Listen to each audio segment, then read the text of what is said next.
Hello everyone, welcome back to our channel yes sir's charismatic chemistry. So आज जो हम शुरू करेंगे वो है कंटिन्यूशन आपके ट्वेल्थ बायोलॉजी का जो चैप्टर हमने शुरू किया था, eight chapter that is respiration. So ये चैप्टर आप लोगों के ग्रेट रिस्पांस की वजह से हम कंटिन्यू करने जा रहे हैं कि because you people have been asking continuously that कि हम इस पे वीडियोस बनाते जाएं। सो उसी के साथ हम शुरू कर देंगे। सो गाइज, पहले तो हम आपको थैंक्स बोलना चाहेंगे कि आप लोगों ने सपोर्ट दिखाया और वीडियोस पे आपने डिमांड दिखाई अपनी, तो ये हमारे लिए बहुत बड़ी बात थी कि सो दैट कि आप लोग सामने आके ये चीज को बता रहे हो। प्लस जैसे कि आप लोग वीडियो देख रहे हो वॉच टाइम से हमको यहाँ पे बैकग्राउंड में मालूम पड़ता रहता है, तो उसके लिए थैंक यू फॉर एवरीथिंग। सो हम जो कंटिन्यू करेंगे वो रहेगा जहाँ हमने लास्ट टाइम छोड़ा था, जो था हमने देखा था कि पूरा पार्शियल प्रेशर ऑफ हमारा ऑक्सीजन, CO2, ये सब काम कैसे करते थे। फिर हमने देखा था कर्व्स देखे थे, हेल्डन कर्व था उसके अंदर, तो वो कर्व्स बहुत इंपॉर्टेंट है और आपके एग्जाम में उसके आने के चांसेस बहुत ज्यादा है, ये बात का आप ध्यान रखिए। फिर हमने पहले भी रेस्पिरेटरी सर्फेसेस देखा था, फिर हमारे रेस्पिरेशन का मतलब क्या होता है, सब ऑर्गेनिज्म में हमने ये चीजें देखी थी। सो गाइस, हम कंटिन्यू करेंगे आज जो बहुत इंपॉर्टेंट पार्ट है रेस्पिरेशन का। क्या रेस्पिरेशन में, कि रेस्पिरेशन में तो हमने ऑर्गन्स देख लिए कि वेरियस ऑर्गन्स काम कैसे करते हैं, लेकिन जैसे कि कंपनी में वर्कर्स काम करते हैं लेकिन उनको कोऑर्डिनेट उनकी हायर अथॉरिटी करती है, मैनेजमेंट करती है। उसी तरह से हमारी बॉडी में जो पूरे बॉडी फंक्शन काम करते हैं उसको मैनेज करने के लिए कुछ होता है जिसे हम बोलते हैं सेंट्रल नर्वस सिस्टम और ब्रेन बोलते हैं। सो वो टिकटॉक में नहीं बोलते कि सब होने के बाद की टॉक टॉक तेरा बाप आया, तो वो काइंड ऑफ का ये है कि आप पढ़ चुके, आप लोग ऑर्गन पढ़ चुके हैं अब, लेकिन अब आ रहा है रियल रोल किसका, ब्रेन का। ये जो सबको काम पे लगाता है।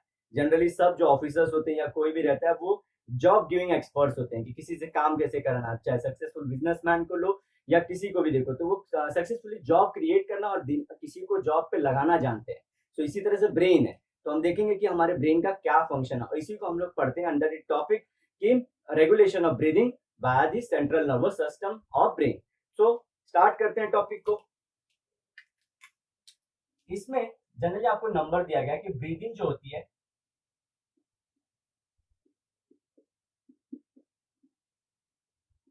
जैसे कि हम जानते हैं इसके अंदर दो होता है, इंस्पिरेशन और दूसरा एक्सपिरेशन।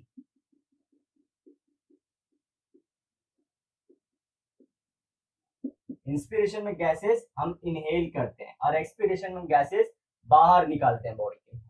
ये दोनों को मिलके एक ब्रीथ बनती है हमारी, वन ब्रेथ। ठीक है। अब ऐसे हमारे जो बच्चे होते हैं चाइल्ड के अंदर या न्यू बॉर्न बेबी के अंदर नियरली 44 ब्रीदिंग होती है पर मिनट। मतलब एक मिनट में ये 44 टाइम्स इनहेलेशन और एक्सहेलेशन करता है। ठीक है। नेक्स्ट, एडल्ट में क्या होता है, एडल्ट के अंदर यही नंबर 12 है पर मिनट के अंदर। इसके रीजंस क्या होते हैं, न्यू बॉर्न बेबी की बॉडी ग्रो होती है, प्लस उसका ब्रेन ग्रो होता है। आपको मालूम है कि ब्रेन को ऑक्सीजन की सबसे, अगर आपको पूछा है सबसे ऑक्सीजन की जरूरत किसे होती है, नो डाउट हमारे बॉडी में सभी चीजों को होती है, लेकिन ब्रेन को ऑक्सीजन बहुत ज्यादा चाहिए रहता है, O2 बहुत।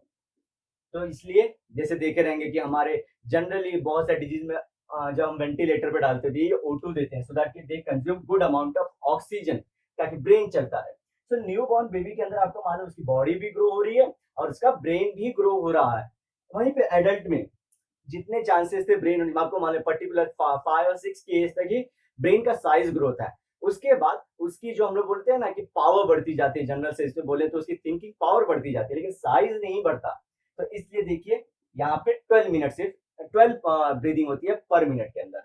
वहीं पे एक और दूसरी चीज है कि प्रैक्टिस, न्यू बॉर्न की बेबी के जो ऑर्गन्स है वो न्यू होते हैं अभी, तो अभी प्रैक्टिस नहीं किए होते पूरे मोड ऑफ रेस्पिरेशन को। वहीं पे एडल्ट की बॉडी वेरियस सर्कमस्टांसेस को फेस करते करते वो फेस कर चुकी होती है कि कैसे ब्रीदिंग मेंटेन किया था और ये सब पर्पस वो जान चुका रहता है। तो ये सब रीजन है कि न्यू बॉर्न बेबी के अंदर क्यों हाई होता है और हमारे एडल्ट के अंदर क्यों कम होता है। तो नेक्स्ट चलते हैं आगे कि देखते हैं आगे क्या और आपको पढ़ना है।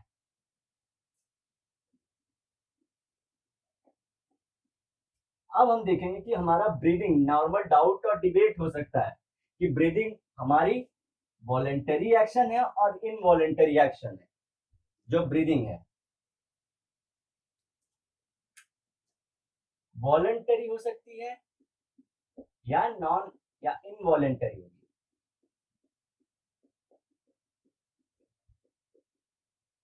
सो जो नॉर्मल ब्रीदिंग होती है, नॉर्मल वाली, वो इनवॉलेंटरी होती है। समझाता हूँ, मतलब जैसे कि मैं अभी खड़ा हूं, मैं आपको पढ़ा रहा हूँ।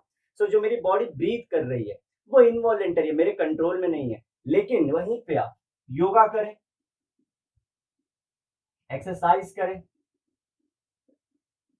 और बहुत सारी आगे पार्ट है कफिंग और सब चीजों की, वो जो हम डिस्कस करेंगे। मॉडरेट, जिसको बोलते हैं कि हम कि मॉडिफिकेशन ऑफ रेस्पिरेशन हमारी ब्रीदिंग की, इसमें क्या है, तो उसके अंदर हम वो सब पॉइंट्स इंक्लूड करते हैं। तो ये वॉलेंटरी है, जहां पे हमको जैसे कि अनुलोम विलोम में आपको ब्रीदिंग पे कंट्रोल कराया जाता है, तो वो क्या हो गया, वॉलेंटरी हो गया। आपका बॉडी कंट्रोल कर रहा है उसे, आप अपनी जानबूझ के कंट्रोल कर पा रहे हो। वहीं पे आप हार्ट बीट को कुछ सेकंड्स के लिए रोक सकते हो, उसके बाद तो अगर आप ज्यादा उसको खींचोगे तो क्या हो जाएगा, वो डेथ होने के चांसेस रहते हैं। इसी तरह से इसके भी लिमिटेशन होते हैं कि चोकिंग न हो जाए आपकी, बोलते हैं ना कि आप चोक ना कर लो खुद को ब्रीदिंग कंट्रोल करते करते, तो वहां पे बॉडी या तो गिव अप कर देती है या तो आप फेंट हो जाओगे, ब्रेन को ऑक्सीजन नहीं मिलेगा, वो आपके पूरे सिस्टम को बंद कर देगा। बिकॉज आज से आपको ध्यान रखना है, brain needs oxygen, lots of oxygen. Plus कुछ लोगों को मार्केट में पता नहीं है, जो डाइटिंग करते हैं, फैट, जैसे कि आप लोग पढ़ोगे ब्रेन के अंदर व्हाइट मैटर और ग्रे मैटर होता है, ठीक है। तो ये जो हमारा ब्रेन है वो ऑर्गेनिक कंपोनेंट से, कार्बन से बना होता है। अब फैट अगर आपको चाहिए, फैट कंज्यूम करना है, तो आपका जो ये दिमाग है वो ज्यादा चलता है, तो fat is very essential for thinking of the brain. तो आपने जनरली देखा रहेगा कि जनरली जो हम लोग को लगता है कि जो मोटे लोग हैं शेप में खराब है, अदरवाइज थिंकिंग वो ज्यादा होते हैं, क्योंकि उनकी बॉडी को सफिशियंट फैट मिलता है, प्लस ऑक्सीजन भी मिलना चाहिए। इन दोनों में से कुछ की कमी है आप में, तो आप प्रॉपर थिंकिंग नहीं कर सकते। तो जनरली जो थिंकर्स होते हैं या साइंटिस्ट होते हैं, वो रादर देन बीइंग लीन, वो थोड़े हैवी रहते हैं, ठीक है। सो आपको समझ चुका है कि इनवॉलेंटरी भी है ब्रीदिंग और वॉलेंटरी भी है, दोनों में फर्क मैंने समझा दिया है। अब चलते हैं हम चैप्टर में आगे कि कौन सा पार्ट हमारी बॉडी में कंट्रोल करता है ब्रीदिंग को। जिन्होंने हमारी पहले की वीडियो नहीं देखी, प्लीज जाके आप वीडियो जो पहले देख लीजिए, और जैसा आपको लगे, जैसे कि सब लोग बहुत हमारे रिक्वेस्ट पे बोले थे हमने कि जो ऑनेस्ट रिव्यू है आप अपना हम देखते रहे फीडबैक हमें, तो वो बच्चे अच्छा कर रहे हैं, कुछ अच्छे टीचर्स भी उस पर रिव्यू दे रहे हैं। तो आप बच्चों से भी रिक्वेस्ट है कि आप लोग प्लीज अपना रिव्यू देने में शर्माइए मत। जैसा भी रहे, जो लाइक डिसलाइक होता है, कमेंट होता है, ये सब आपके ऑप्शन छोड़े गए, सो दैट कि हम कंटिन्यू कर पाए या हमें कैसे करना है चेंजेस, वो हम कर पाते हैं। तो अपना ओपिनियन जरूर बताइए, इसमें शाय मत होइए कि इसमें कुछ जादू है, क्योंकि ये हम लोग बोलते हैं ना, आपके बारे में हमें पता है ना, हमारे बारे में तो आपको पता है कि हम टीचिंग कैसे कर रहे हैं, लेकिन आप कह रहे हैं हमें पता नहीं, तो आपका लाइक या डिसलाइक या कमेंट ही हमको सपोर्ट करता है। अब जो ऑर्गन है वो है एक पॉन्स और एक है मेडुल्ला। जी हाँ, मेडुल्ला ऑब्लोंगेटा का मेडुल्ला। अगर इसी में हम लोग ऐड कर दें मिड ब्रेन को, मिड ब्रेन को, तो ये तीनों टुगेदर फॉर्म करते हैं ब्रेन स्टेम, ब्रेन स्टेम। अगर ये आपका दिमाग जनरल ड्रॉ कर दूं ऐसा, तो कुछ इस तरह से ब्रेन स्टेम का पार्ट ये होता है। ये है पॉन्स और ये है मेडुल्ला। तो आपको ध्यान रखना है, ये आपका सेरिब्रम है, जो हम सोचते हैं बिगर पार्ट ऑफ ब्रेन जो हमको दिखाता है, वो है जिसको भेजा बोलते हैं। तो जो बोलते हैं ना, भेजा, भगवान ने किसी को भेजा, किसी को बिना भेजे के भेजा, तो वो भेजा, ठीक है। तो हमको लेकिन ध्यान रखना है कि दो ही है, हमको जो रेगुलेशन रेस्पिरेशन में याद रखना है, जो रेगुलेट करेंगे वो पॉन्स और मेडुल्ला ही होंगे। तो इसे रब कर देता हूं, जस्ट एक्स्ट्रा नॉलेज के लिए आपको एक्सप्लेन किया था। अब पॉन्स को जो बोलते हैं उसके अंदर होते हैं न्यूमोटैक्सिक, न्यूमोटैक्सिक सेंटर बोलते हैं, और मेडुल्ला को अपन्यूस्टिक सेंटर बोलते हैं, ये ध्यान रखिए। इसका क्या होता है, ये न्यूमोटैक्सिक सेंटर लिमिट करता है, लिमिट करता है मतलब रोकता है, किसको, फर्स्ट इंस्पिरेशन को रोकता है। दूसरा स्लो वेव स्लीप, तीसरा rapid eye movement.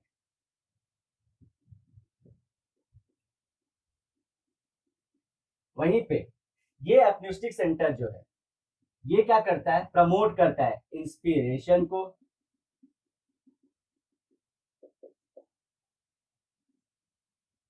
Non rapid eye movement को,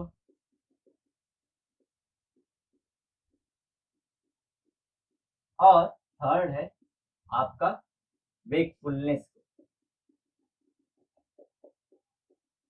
ये सब के मतलब बताता हूं मैं क्या रिलेटेड है। और थोड़ा जान जाइए कि न्यूमैटोसेंट क्या होते हैं, पॉन्स में मेडुला के दो पार्ट हैं, एक है डॉर्सल, ये मैं इमेज आप लोगों को पिन पॉइंट करके दिखा दूंगा कहां पे, डॉर्सल ये प्योर इंस्पिरेशन सेंटर है पूरा, और जो वेंट्रोलैटरल है वो है इंस्पिरेशन प्लस एक्सपिरेशन सेंटर, ठीक है, ये दोनों को शॉर्ट में लिखिए। तो आपको ये ध्यान रखना, तो यहाँ पे ऑर्गन वाइज दो हो गए, पार्ट्स वाइज, लेकिन सेंटर कितने हो गए, यहाँ पे ये 1 2 3 हो गए आपके, ठीक है, 3 पार्ट्स में आपको डिवाइड करना है। अब ये जो मैंने इंस्पिरेशन लिखा है, स्लो वेव स्लीप लिखा है, या तो हमारा रैपिड आई मूवमेंट है, ये क्या है, जनरली आप लोगों को पता नहीं होगा। जैसे कि मुझे पहले लगता था कि जो वेदों में है कि हमें 4 प्रकार के स्लीप साइकिल बताएं कि हम 4 ढंग से सोते हैं, तो बाद में जब हमें आगे बढ़े साइंस, हम भी 12th में पहुंचे, तो मालूम पड़ा कि साइंटिफिकली भी बहुत सारे लोग स्लीपिंग की साइकिल को पढ़ते हैं कि जब स्लीप करते हैं तो क्या हमारी बॉडी और हमारे ब्रेन में एक्टिविटी होती है, तो वहां पे भी 4 ही टाइप के स्लीप बताए गए हैं। तो स्टेजेस होते हैं स्लीप के, टोटल 4 स्टेज होते हैं, 1 2 3 4, ये आपको वर्ड से मेंशन किया गया है ब्रैकेट में, आपको इसकी मीनिंग थोड़ी भी बताई नहीं गई आपके बुक में, ठीक है ना।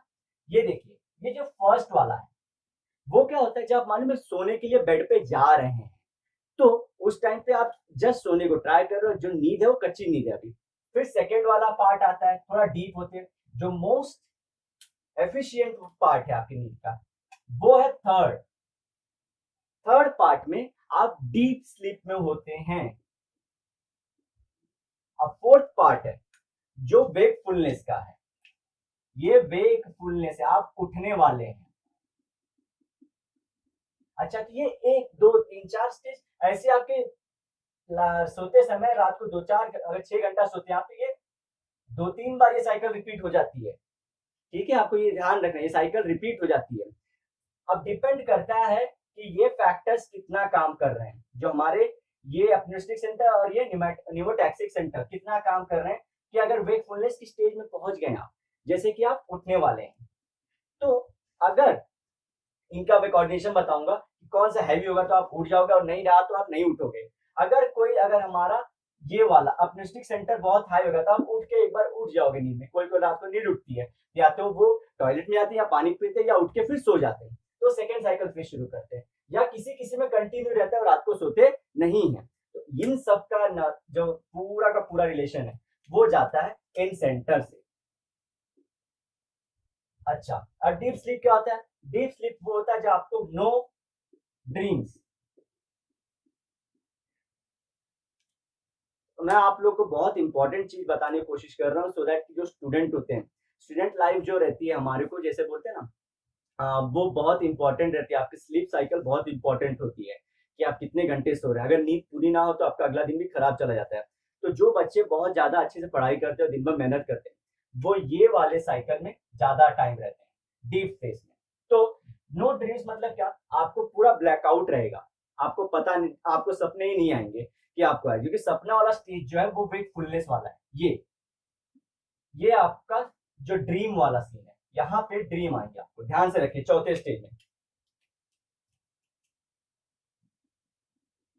तो हमको बचपन से बताया था कि अगर आपको सपने आ रहे हैं तो आप बहुत डीप स्लीप में, ये गलत बात थी, साइंटिफिकली भी गलत है ये बात। चाहे तो आप सर्फिंग कर सकते हो, कमेंट सेक्शन आपको डाउट हो तो पूछ भी सकते हो, या पहले खुद गूगल पे सर्च कर लेना आप लोग।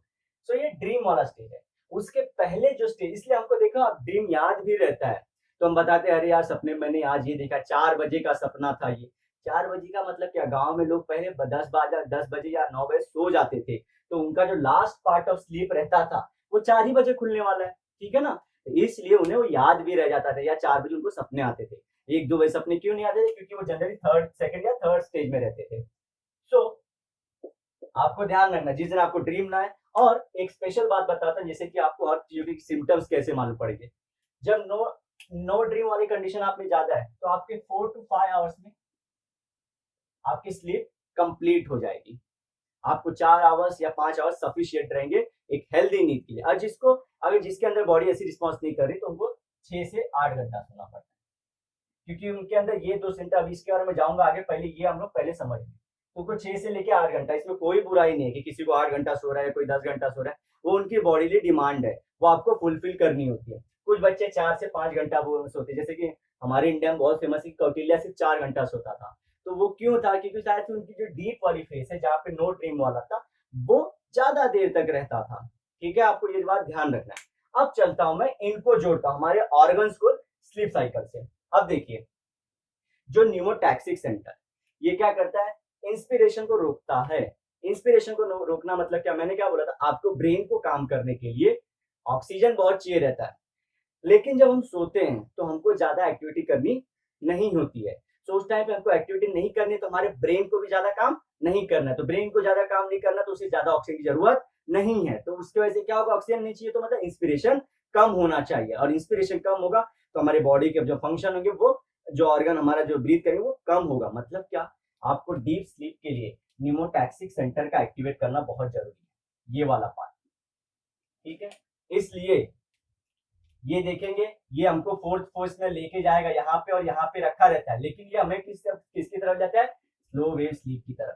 तो ये ध्यान रखिए, डीप स्लीप के लिए न्यूमोटैक्सिक सेंटर एक्टिवेट होते हैं। अब न्यूस्टिक सेंटर क्या होता है, ये वेकफुलनेस की तरफ लेके जाता है, मतलब ये पूरे ये स्टेज में ही लेके जाएगा, और फर्स्ट स्टेज में लेके रखा रहता है। और रैपिड आई मूवमेंट का मतलब क्या होता है, जब आप उठने वाले रहते हो या ड्रीम देखते हो आप लोग, तो आपकी आंखें लेफ्ट टू राइट मूव करती रहती है, ठीक है। So left to right move होने से क्या रहता है, आप लोग प्रॉपर सोए नहीं है। जब डीप स्लीप है, जो मस्त मैंने स्टार मारा, वहीं पे आपकी ब्रीदिंग लो रहेगी, न्यूमोटैक्सिक सेंटर ऑन रहेगा, इंस्पिरेशन भी कम होगी, आपका रैपिड आई मूवमेंट भी नहीं होंगे, आप डीप स्लीप में रहेंगे, ठीक है। और आप स्लो वेव स्लीप में होंगे, और इसी को बोलते हैं गहरी नींद, ठीक है ना। तो आपको ये सब ध्यान रखना, मैंने जितना लिंक कर सकता, आपके बुक में ये सब पार्ट नहीं बताया गया, कुछ भी नहीं, ये लिखा गया है, ये 3 चीज लिखे गए, बस इतना सा ही है। तो जैसे कोशिश हो सकती थी, मैंने इसे आपको एक्सप्लेन करने की कोशिश पूरी की है।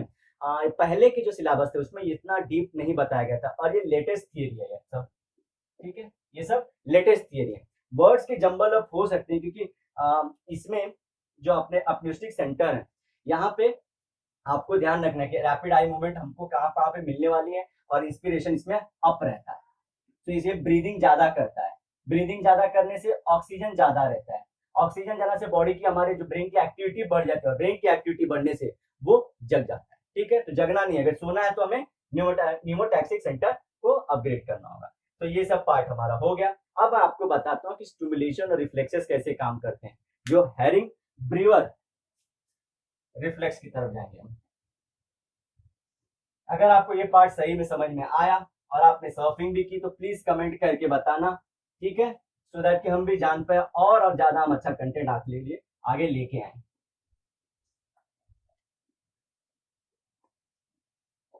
और आप लोग लकी हो कि आप लोग को यही अर्ली इतने एज में मालूम पड़ जा रहा है कि डीप स्लीप का मतलब क्या होता है, और कैसे आप लोग को मेंटेन करना होता है, और ये सब ड्रीम का मतलब क्या होता है, ये सब लिंक कर पा रहे हो आप सब चीजों को, स्कैटर्ड नॉलेज नहीं है आपका, ठीक है ना। अब देखिए, आपको मालूम है हमारे लंग्स के अंदर, ऐसे वैसे लंग्स ड्रॉ कर दें,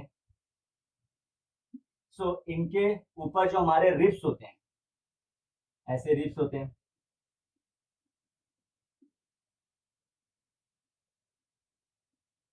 रिब्स के जो बिटवीन द रिब्स और रिब्स के ऊपर नीचे इंटरकोस्टल मसल होते हैं,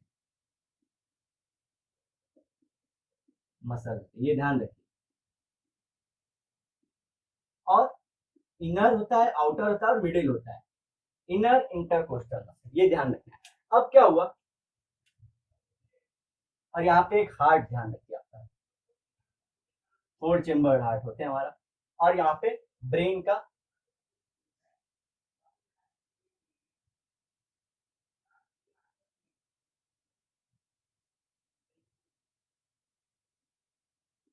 पॉन्स एंड मेडुल्ला, ये 2 सेंटर मैंने ड्रॉ कर।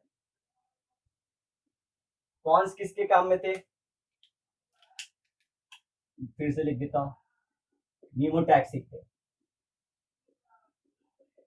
और ये एपन्यूस्टिक थे।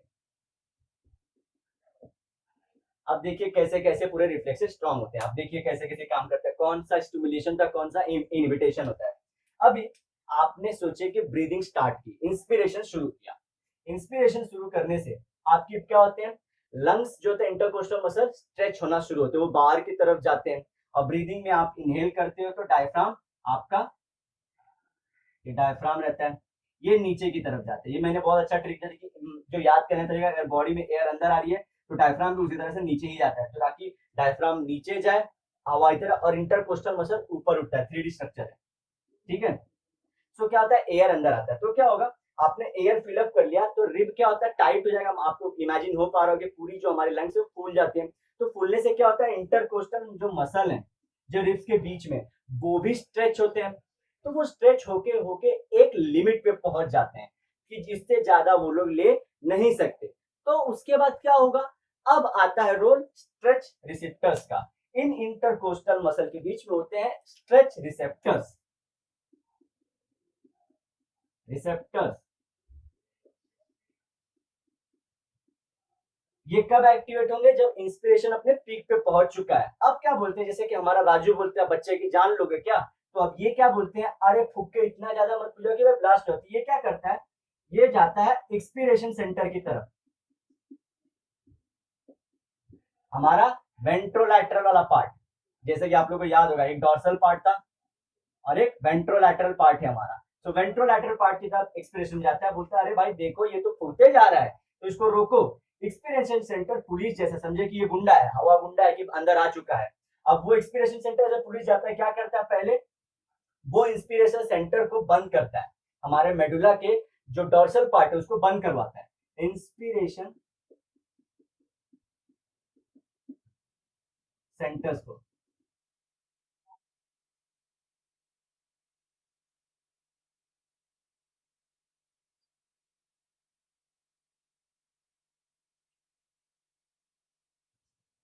सो ये इंस्पिरेशन सेंटर्स को स्टॉप कराता है।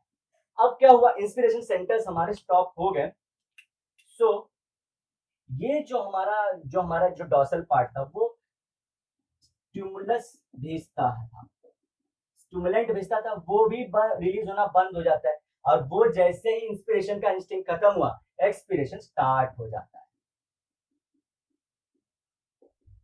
उसके बाद क्या होता है, हमारी बॉडी फिर से डिफ्लेट हो जाती है, और बॉडी इन द सेंस हमारा ऑर्गन डिफ्लेट हो जाता है, और हवा उसकी रिलीज हो जाती है। अब क्या हुआ, अब ये रिलीज होने के बाद ध्यान रखिए, अब स्ट्रेच रिसेप्टर्स स्ट्रेच नहीं हुए हैं, ये रिलीज अब मतलब स्ट्रेच नहीं है, तो यहां से ये जो एक्सपीरेशन सेंटर वाले को अपना पूरा न्यूज भेज रहे थे वो बंद हो गया। अब ये जैसे ही बंद हुआ तो यहां से अब हार्ट जाएगा, हार्ट में CO2 का लेवल बढ़ चुका है, O2 का लेवल कम हो चुका है, तो ये यहां से स्टिमुलस भेजता है इंस्पिरेशन सेंटर को कि भाई अब फिर से तुम शुरू कर दो ऑक्सीजन को लेना। फिर वहां से इंपल्स जाते हैं वापस से हमारे किसको, लंग्स को, कि अब एब्जॉर्ब करना शुरू कर दो क्या, एयर को। ये फिर से डिफ्लेट होता है, मतलब डिफ्लेट हो रहा, इन्फ्लेट होता है, बड़ा होता है। स्ट्रेच रिसेप्टर्स फिर से बोलते हैं बच्चे की जान लोगे क्या, तो वो मदद के लिए किसके पास जाते हैं, वो एक्सपीरेशन सेंटर के पास, हमारे पॉन्स के पास, प्लस हमारा वेंट्रो, जो हमारा वेंट्रो ये पार्ट था मेडुला का, वेंट्रोलैटरल। फिर वहां से क्या करता है, ये जो एक्सप्रेशन का हमारा जो नर्व गया था, इंस्पिरेशन सेंटर वाले को बंद कर रहा था कि भाई बंद कर, वो अपना स्टिमुलस एंजाइम छोड़ना बंद करता है। उससे क्या हो जाता है, अब एक्सपिरेशन स्टार्ट हो जाता है। एक्सपिरेशन स्टार्ट होने से फिर से स्ट्रेच रिलीज, जो हमारे वो थे रिसेप्टर्स वो डीएक्टिवेट हो जाते हैं, फिर ये साइकिल बढ़ती रहती है। और यहाँ पे हार्ट का रोल देखा आपने, हार्ट क्या करता है हमारा, ये हमेशा इंस्पिरेशन वाले सेंटर को साथ में क्या बोलता है कि भाई लेना शुरू करो, फिर यहाँ से जाता है स्टिमुलस, फिर से लेना, तो ये साइकिल आपको ऐसी इसी तरह से घूमती रहती है, ये ध्यान रखो। और इसी को बोलते हैं हेरिंग ब्रीवर्स रिफ्लेक्स, ध्यान रखिए। इसी इंस्पिरेशन और एक्सपिरेशन के साइकिल को हम लोग बोलते हैं हेरिंग ब्रीवर रिफ्लेक्स। तो आपको एग्जाम में आने के चांसेस बहुत ज्यादा है, क्योंकि ये बहुत स्पेसिफिक टर्म्स है। और पूरी की पूरी साइकिल्स आपके इंटरकोस्टल में, अच्छा आपको वेगस नर्व्स बोला है, वेगस नर्व्स और एक फ्रेनिक नर्व्स बोला है। यही स्ट्रेच रिसेप्टर्स के अंदर रहते हैं, यही नर्व्स जो जाते हैं ऊपर। वेगस नर्व क्या, अपर बॉडी के नर्व्स को वेगस नर्वस सिस्टम बोलते हैं।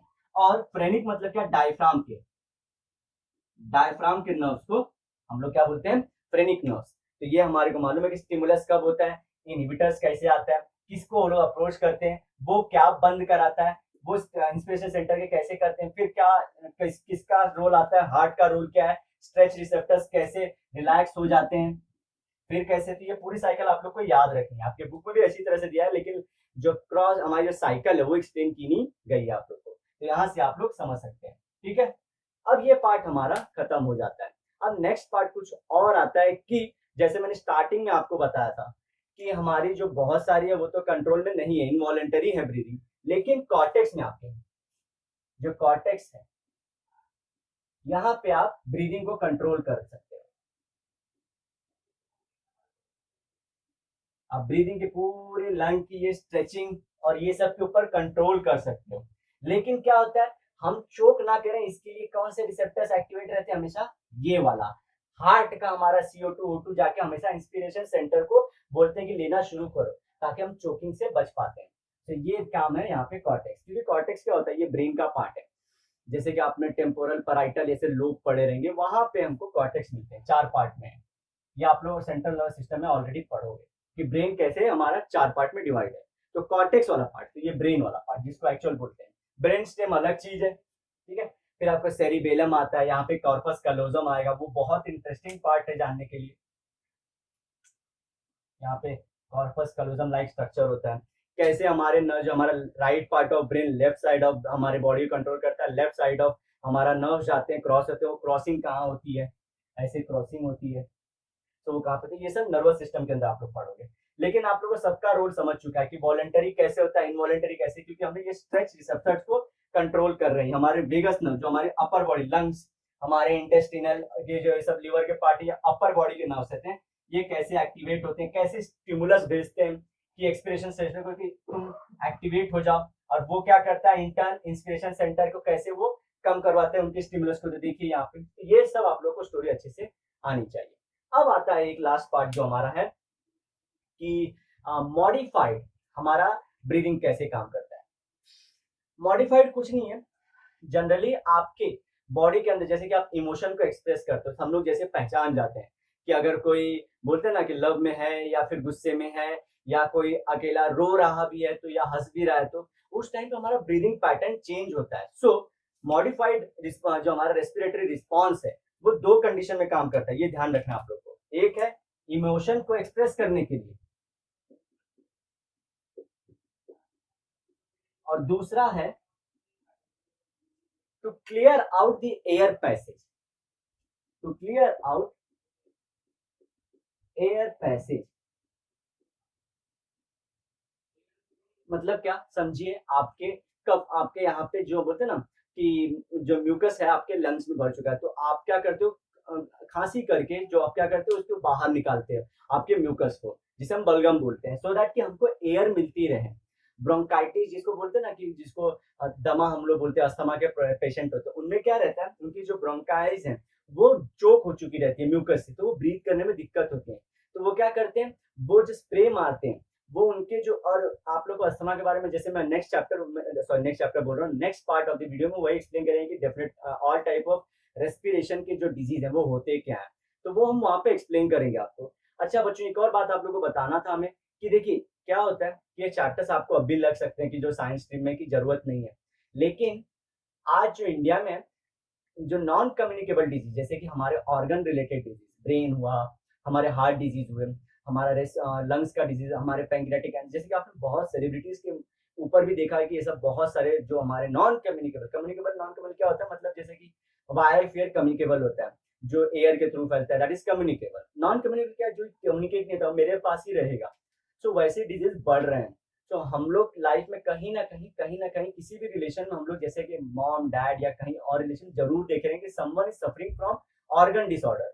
तो वहां पे हॉस्पिटल में जब कोई पढ़ा लिखा नहीं, और जनरली क्या हो रहा है, आप ऑल ओवर इंडिया का सर्वे करेंगे, फर्स्ट जनरेशन लर्नर्स है। फर्स्ट जनरेशन लर्नर्स मतलब क्या, पहले टाइम कोई घर का आदमी कॉलेज जा रहा है, उसके पहले जो माँ बाप है या तो वो 12th तक ही पढ़े, या तो वो जो डिग्री लिए उसका कुछ वैल्यू नहीं है। तो फर्स्ट टाइम एक्टिव लर्नर्स जो है कॉलेज जा रहे हैं। तो गाइज मेरी एक रिक्वेस्ट है, आप लोग वीडियोस को जरूर सुनिए कि ये सब क्या हो रहा है, फंक्शन कैसे करता है, एक्चुअली दिक्कत कहाँ पे आई है, किसको आप लोग को रिफर करना है, कौन से पार्ट्स वाले को कौन से डॉक्टर के पास जाना है, ये इंफॉर्मेशन आप लोग को रखनी होती है। इन फॉरेन कंट्रीज में जो हर एक बच्चे को, उनको लाइफ में ये जरूर 3D स्ट्रक्चर्स के थ्रू, और जैसे कि हम लोग बोलते हैं कि उनके अंदर सेक्स एजुकेशन जो होता है 8th 9th स्टैंडर्ड में इंट्रोड्यूस करा दिया जाता है। हमारे यहाँ पे ऐसी कोई सिस्टम नहीं, जो मॉडर्न स्कूल्स है वहाँ पे कर रहे हैं ऐसा चीज। अदरवाइज जो मैक्सिमम स्कूल्स है, जहाँ हमारी मैक्सिमम पॉपुलेशन से, रूरल विलेजेस हो गया हमारे, और कुछ कॉर्नर में हमारे सिटीज भी हैं जो छोटे हैं, जैसे कि हमारा औरंगाबाद हो गया, दो वो कल्चरली बहुत साउंडिंग है, लेकिन मुंबई जितना मॉडर्न नहीं है। इवन मुंबई के बहुत सारे स्कूलों में ये सब एजुकेशन नहीं दिया जा रहा है। तो प्लीज गाइज आप ये वीडियोस को जरूर फॉलो करें। जैसे मैंने ये चैप्टर स्टार्ट करने के पहले ही बोला था कि ये इन जनरल हमारे बॉडी को लेके बहुत इंपॉर्टेंट है, that you know about your body. Asthma में क्या होता है, वहां से ध्यान में है कि आपकी ना बॉडी खुद ही एक्टिव हो जाती है। वो क्या सोचती है कि ना, अच्छा ये पूरा सिस्टम कैसे काम करता है, जनरली क्या होता है, जब हमारे ब्रोंकाइटिस, आप लोग देखे होंगे अगर कि ब्रोंकाइटिस क्या होता है, अगर नहीं तो हमारे पास वीडियो जाके देख लीजिए इसी चैप्टर के। वहां पे जो छोटे छोटे हमारे वो रहते हैं ना, वेसल रहते हैं जहाँ से एयर पास होता है, उनको क्या लगता है, हमारी बॉडी के लंग्स को क्या लगता है कि वहां पे इन्फेक्शन हो, जबकि कुछ भी नहीं रहता। और इन्फेक्शन हटाने के लिए बॉडी क्या करती है, म्यूकस छोड़ती है, और म्यूकस के थ्रू वो बॉडी का नॉर्मल कंडीशन में बॉडी से पार्टिकल को बाहर निकाल देती है, जो ब्रोंकाइटिस के अंदर फंसे रहते हैं। अगर ऐसा ब्रोंकाइटिस है, ऐसे डिवाइड होते हैं, तो समझिए यहाँ पे ऐसे मालूम बहुत सारे पार्ट्स हैं आपको। तो यहाँ पे कुछ है, तो बॉडी क्या करती है, म्यूकस छोड़ती है उसके अराउंड, और ये म्यूकस के थ्रू हमारे लंग्स पाइप के थ्रू फिर उसको बाहर निकाल देती है बॉडी के, जिसको हम लोग बोलते हैं कि बलगम है। लेकिन अस्थमा के केस में क्या होता है, ऐसा कुछ रियल होता नहीं है बॉडी में, कुछ फॉरेन पार्टिकल जल्दी होता है, हमारी बॉडी का जो हाइपर एक्टिविटी हो जाती है, बिना जाने ही वो ऐसा रिलीज करना शुरू। इससे क्या होता है, हर एक हमारी ब्रोंकाइटिस क्या होती है, चोक होना शुरू हो जाती है, और वो ब्रीदिंग को दिक्कत देती है। तो वो क्या करते हैं, वो जनरली जो हम स्प्रे मारते हैं वो इसे ही रिलीज करवाती है, ये इसको फ्री करवाती है, ठीक है, और हम फिर इससे ठीक हो जाते हैं। तो अब हमको पता है कि वो जो पंप होता है जिसे हम बोलते हैं, उसका रोल क्या है अस्थमा पेशेंट के लिए, अस्थमा पेशेंट में क्या है, दिक्कत क्या है, तो ये सब बातें आप जान पाओगे। और asthma is very common in India. और फिर डायबिटीज, ऐसे डायबिटीज को लेके बहुत मिसकंसेप्शन है इंडिया में कि शुगर खाने से आपको ज्यादा हो जाएगा। वो एक जेन्युइन चीज है कि कोई भी चीज को ज्यादा वर्क करोगे, ओवर खराब। अदरवाइज जो डायबिटीज है, इट इज ऑर्गन डिसऑर्डर। हमारे जो पैंक्रियास के बीटा सेल हैं वो इंसुलिन को रिलीज करना छोड़ देते हैं, and that is a completely different thing कि रादर देन शुगर खाने से। शुगर तो हो ही जाएगा, मतलब वो तो हम लोग बोल ही सकते हैं कि ज्यादा करो किसी चीज को तो खराब हो जाता है, लेकिन मोस्ट ऑफ द केसेस ये ऑर्गन डिसऑर्डर है जो एक्सेसिव कंजम्पशन की वजह से नहीं होता है। लैक ऑफ बॉडी का बोलते हैं ना, फिटनेस बोल सकते हैं कि फिटनेस की वजह से वो सेल एक्टिव नहीं थे, इसलिए वो डाई आउट हो गया। तो प्लीज फ्रेंड्स, मेरी इस बात को जो मैंने आप लोगों को पिछले 5 मिनट उसको बहुत केयरफुली सुना, और जिन्होंने भी वीडियोस को एंड तक देखा तो आप प्लीज कमेंट करके बताना कि आपको ये हेल्पफुल रहा है, ठीक है। तो इसी के साथ हम लोग का ये पार्ट खत्म हुआ कि हम लोग देखें कि ब्रेन कैसे कंट्रोल करता है हमारे पूरे ब्रीदिंग को। वॉलेंटरी इनवॉलेंटरी क्या होता है, इमोशन को एक्सप्लेन करने के लिए, प्लस हमारे एयर पैसेज को कैसे क्लियर करना है, तो हम जो कफिंग करते हैं, फिर स्नीजिंग करते हैं, ये सब एयर पैसेज को क्लीन करने ताकि हवा पूरी अंदर आती रहे। तो उस केस में हम लोग क्या बोल देते हैं, मॉडिफाइड रेस्पिरेटरी स्टिमुलस और रिस्पॉन्स बोल देते हैं उस चीज को, ठीक है ना। तो ये चीज आपको ध्यान रखनी है। इसी के साथ ही हमारा पार्ट आज का कंप्लीट हो जाता है। अगर आपको हमारी वीडियो अच्छी लगती है और चाहते हैं, और मैं बहुत जेन्युइन ये बात बता रहा हूँ कि हमें बहुत अच्छा लगता है कि आप कमेंट करके बोलते हैं कि सर नेक्स्ट टॉपिक बनाइए। और बिलीव मी कि अगर आपको कोई अप्रिशिएट कर रहा है लाइफ में किसी आपके काम के लिए, चाहे वो बच्चा हो चाहे वो बुड्ढा हो, you always feel encourage to make that thing again and again, जो भी आप काम कर रहे हो। तो इसी तरह से हमको भी अगर आप लोग कमेंट करके बताते रहेंगे कि कहाँ गलतियां हैं, मैं ये नहीं बोलूँ कि अच्छा ही बताइए, कमियां कहाँ पे, जैसे किसी लोग कुछ वीडियो हमारी स्लो गई है तो उनको बोला बच्चों ने कि स्लो वीडियोज है, कहीं प्रोनाउंसिएशन का दिक्कत है वो भी रेक्टिफाई किया, तो आप लोग ऐसे रेक्टिफाई कर देंगे और या जो भी दिक्कत है वो बताएंगे तो हमें बहुत हेल्पफुल रहेगा। सो गाइज, इसी पॉजिटिव नोट के साथ ये वीडियो को एंड कर देते हैं और नेक्स्ट टाइम मिलेंगे इसी टॉपिक के कंटिन्यूएशन से। जनरली अब हम शुरू करेंगे हार्ट। हार्ट बहुत ब्यूटीफुल ऑर्गन है, आप लोग जब पढ़ोगे इसके बारे में तो आप लोगों को रियलाइज होगा। जनरली कमेंट में बच्चे बोलते हैं कि हम ब्रेन से काम करते लेकिन इमोशन हार्ट से कैसे, तो ये सब देखेंगे हम लोग वहाँ पे क्या बातें होती हैं, ठीक है। तब तक के लिए bye so guys and have a awesome day ahead.